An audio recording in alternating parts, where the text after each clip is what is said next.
اعوذ باللہ من الشیطان الرجیم بسم اللہ الرحمن الرحیم یا ایہا الذین آمنوا ان جاءکم فاسق بنبأ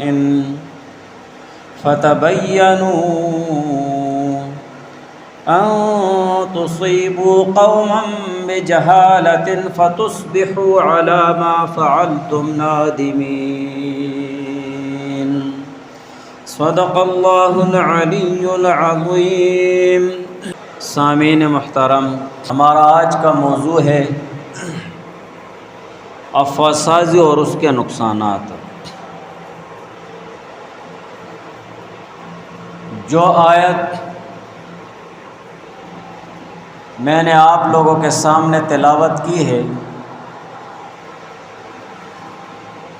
اس آیت میں اللہ تعالیٰ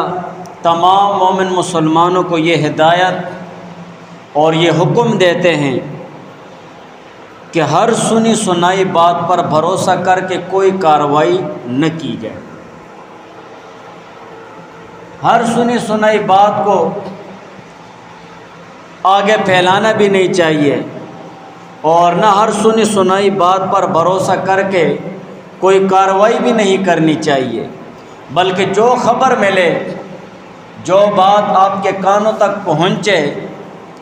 جب تک اس خبر کی پوری تحقیق نہ کر لو، جب تک اس خبر کی تہ تک آپ نہ پہنچ جائیں، تو اس وقت تک آپ اس پر کوئی کارروائی نہ کریں، بلکہ جب وہ خبر صحیح ثابت ہو جائے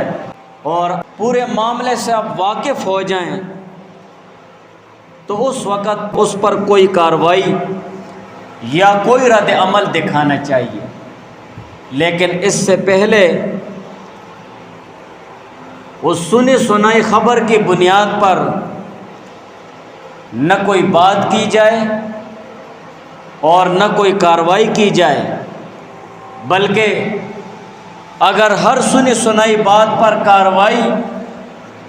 اور ہر سنی سنائی بات کی بنیاد پر اسے آگے پھیلایا جائے تو یہ ناجائز اور غلط ہے۔ اس آیت میں اللہ تعالیٰ نے فرمایا یا ایھا الذین آمنوا، اے ایمان والو، ان جاءکم فاسق، اگر کوئی آئے تمہارے پاس کوئی ناسمجھ آدمی، کوئی گناہگار شخص اور کوئی غیر ذمہ دار شخص بنبأ، کسی خبر کے ساتھ، فتبینوا، تو اس خبر کی صحیح تحقیق کر لو، اس خبر کی تہ تک خود کو پہنچا دو اور اس خبر کے صحیح اور غلط ہونا وہ ثابت کر دو۔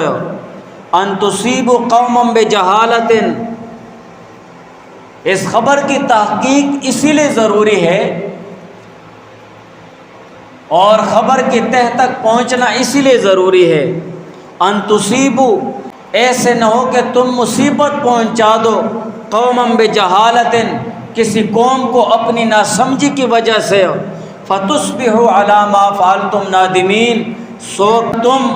اپنے کیے پر شرمسار اور شرمندہ ہو جاؤ گے۔ اسی لیے جب کسی خبر کی آپ تحقیق نہیں کریں گے،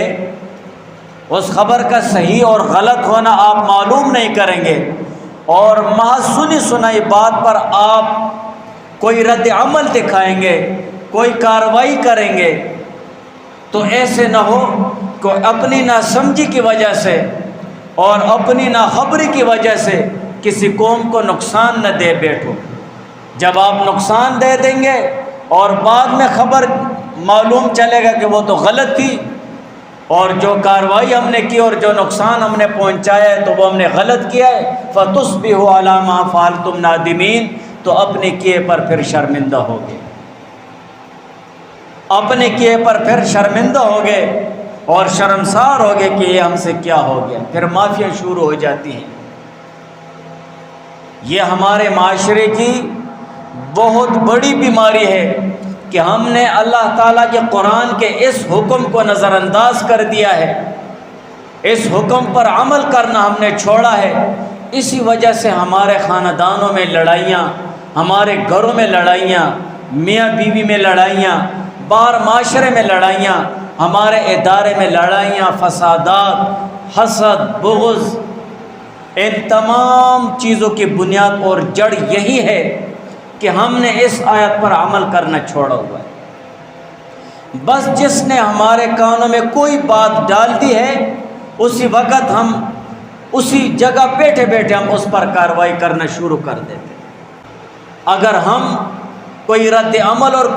کوئی کارروائی نہ بھی کریں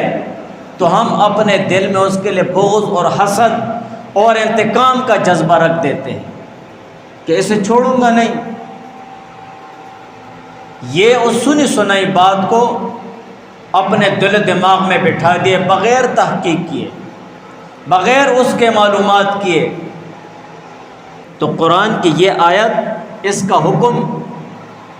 اور اس آیت کے ذریعے اللہ تعالیٰ یہ ہدایت دے رہے تمام مومن مسلمانوں کو کہ بغیر تحقیق اور بغیر